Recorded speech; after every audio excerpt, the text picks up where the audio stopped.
Well, Theresa May's retreated, listened to cabinet colleagues and advisers urging her to delay the vote on her Brexit plan.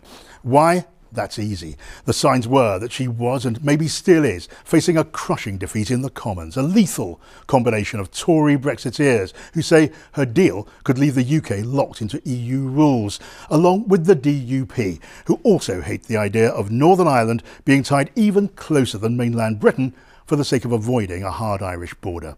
Then there are the former Tory Remainers who see no point leaving the EU only to follow its rules with no say in writing them.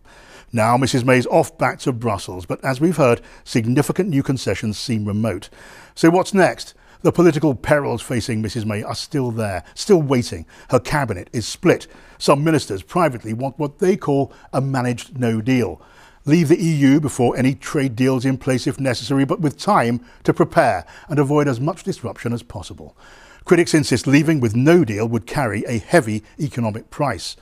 Others in the cabinet privately want a softer Brexit, the Norway solution, with shared customs rules thrown in and with free movement of people, though with some control over migration.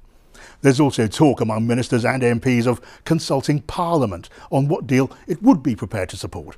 Most MPs are pro-European, so that might lead to a soft Brexit. And thanks to the European Court, Britain could stop the clock on Brexit while it decides.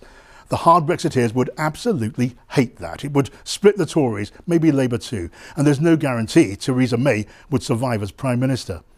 The hugely controversial notion of using a fresh referendum to break the deadlock now has supporters in both main parties. They're growing confident they might, just might, get their way in the end.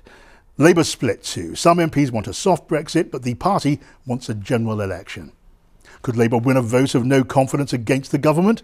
Unlikely, since at least some Tory MPs and the DUP would need to side against the Prime Minister. Would Tory MPs force a vote of no confidence on Mrs May as Conservative Party leader?